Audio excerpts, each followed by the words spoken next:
Hi, y'all. Abram Himelstein, editor-in-chief at the University of New Orleans Press. Jeanne Pavy, Scholarly Communications Librarian at the University of New Orleans. We're excited to be here today to talk about our experience developing and teaching this course in journal publishing. And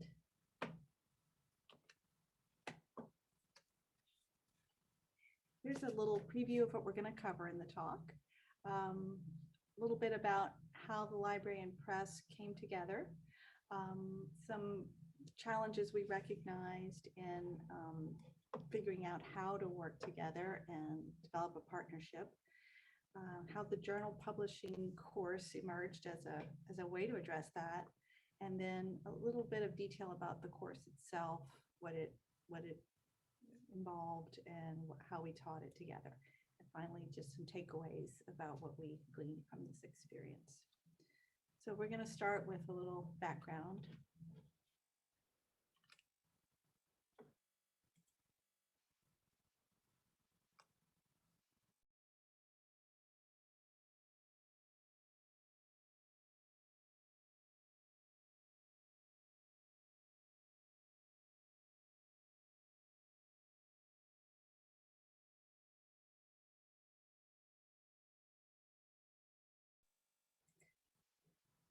That's it. They told us pack our bags. The University Press was moving from our beloved but very informal home, which was the former radio station at the university, into this beautiful new office in this beautiful office building.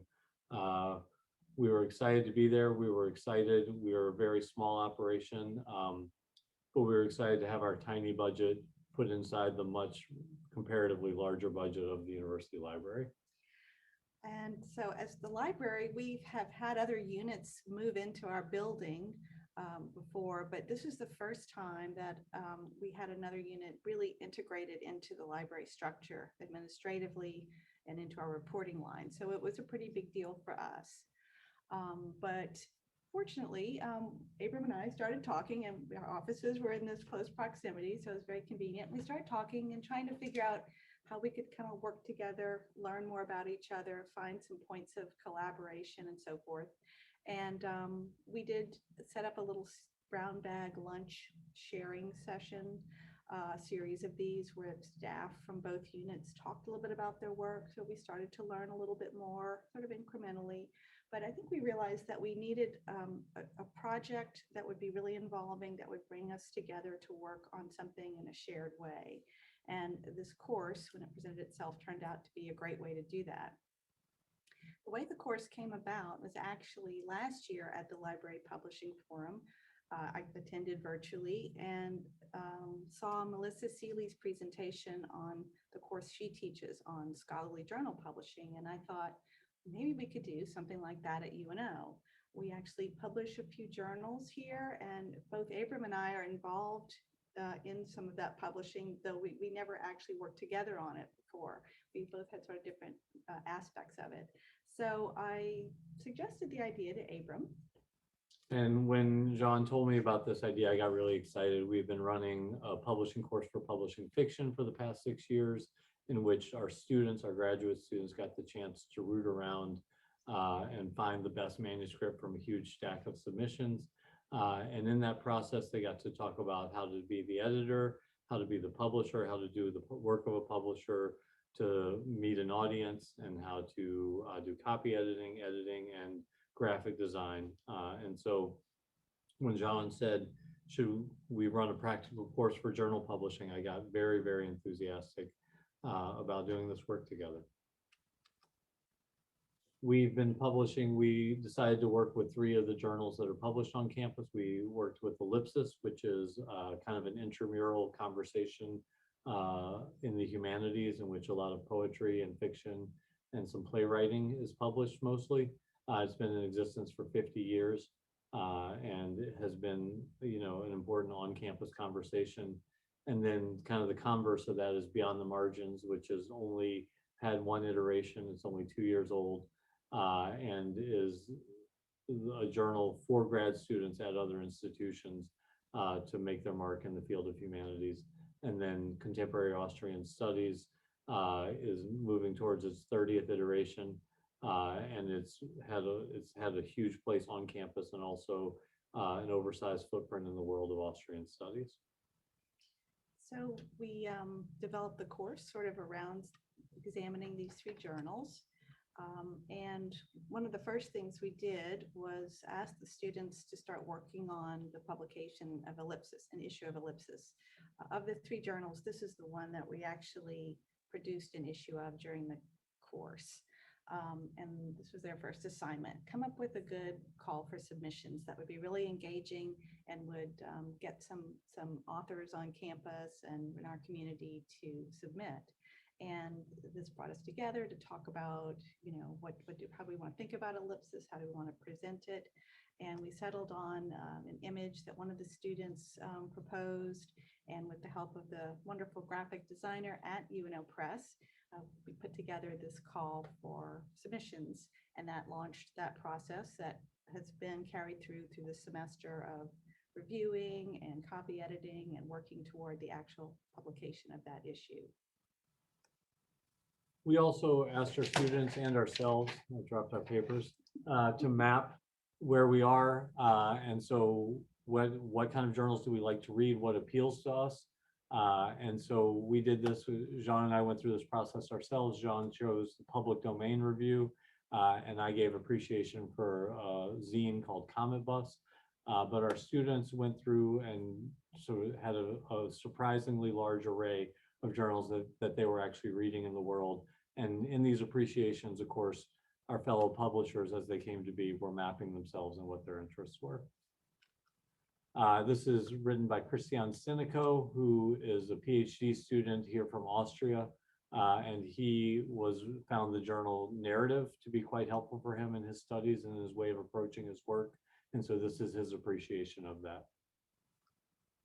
So we had a series of assignments like this where we asked them to sort of look around and look at journals that were published and find journals that were successful at doing one thing or another in the realm of publishing.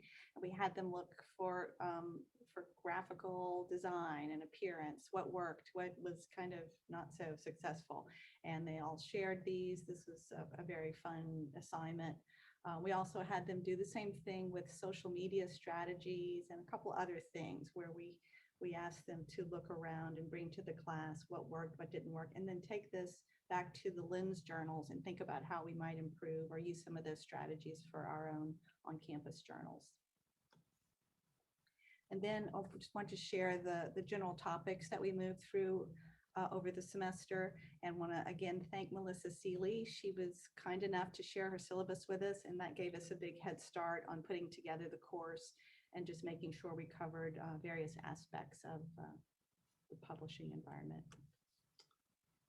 Important to the course, not just for the topics though, but the way we were approaching it, our ways of trying to marry theory and practice. And so while we would be talking about those ideas in theory, we also were giving voice to other people in the publishing community. Thank goodness our students were grateful for the break.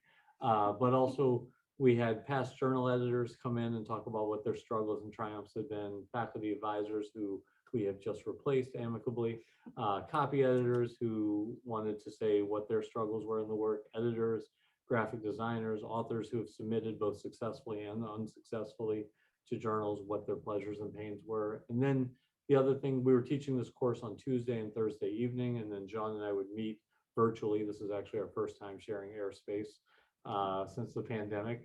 But we would meet virtually on Friday and work in a Google document to write the students an email.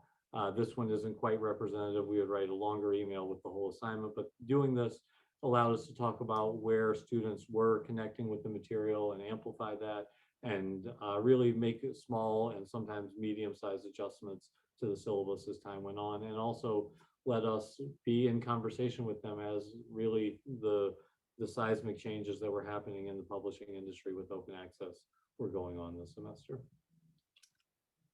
So we also wanted to highlight a couple of themes that just recurred and really suffused the course. We talked about them a lot. Even though we may have directly addressed them in a specific topic, they were just sort of unavoidable in a good way. So one is perhaps obvious, which is open access. And we talked about open access really from so many angles, because every time we would bring a topic up, everything from the mission of a journal to impact to author rights, there was always an angle that open access brought to it that sort of shifted the frame of things. And 2 of the 3 journals we were examining and working with are open access. So it was very concrete and real to the students.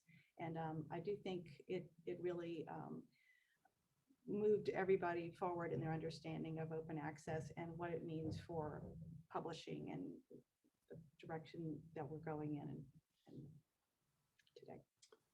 It definitely moved me forward in my understanding of open access, which was one of the pleasures. The other kind of recurring theme that we talked a lot about was the implicit and explicit barriers and biases in publishing, the ways that those have shaped the demi-monde that we inhabit now. It was present in most conversations. Most of the experts that we brought in talked about the structural impediments to improving diversity, and also what politically could be done explicitly to change the landscape and make it more representative and a more diverse, more accurately diverse landscape. So we started with some of the kitchen table press stuff as a way of beginning that conversation, but really almost every guest speaker talked about their desire and oftentimes their frustration with this work and the way in which it has failed to be diverse. And this is a screenshot of our students. We just wanted to bring them into the course and thank them for their contributions, their wonderful, enthusiastic presence, and the experience they brought really helped us help shape the course and helped us learn how to teach it. They were amazing. They really did bring a lot to the table, and some of them, I believe, are going to go on to be journal publishers. So if anybody here is hiring, we have some names. So yes, thank you, students. And just to wrap up, just to share a little bit about what the course has meant for how we work together. I'll emphasize a couple things. One is my clarity of understanding of the press and what drives them as far as values has become clear to me that they really are interested in trying to bring forth underrepresented voices, try to have a positive impact on the community through this work. And that really comes out in all of the work they do.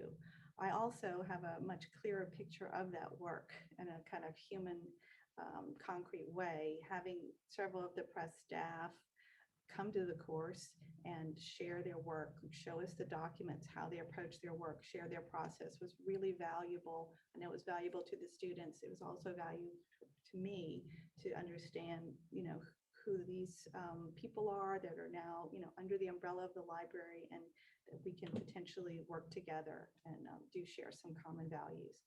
Also learn team teaching is fun, and it's a great way to learn and to get to know your partner in the course. Agreed. Makes the work lighter for sure, and more pleasurable by far. So I want to say that I agree with everything Jeanne just said. And I also want to talk about the ways that being in the library has really changed what the work feels like. For me, I think that coming in, I was told that we had to earn our freight and that we had to move units in order to keep the doors open. And I feel like being in the library has shielded us a little bit from that, but more importantly to me, has made it very explicit that being of service to both the community and the campus university community is an end into itself. And I really love that part about being in a library, and has really kind of broadened and made me feel freer intellectually to do that work. So I'm grateful for that. So that's it for us. We'll see you soon in the Q&A. Thank you very much. We'll see y'all soon.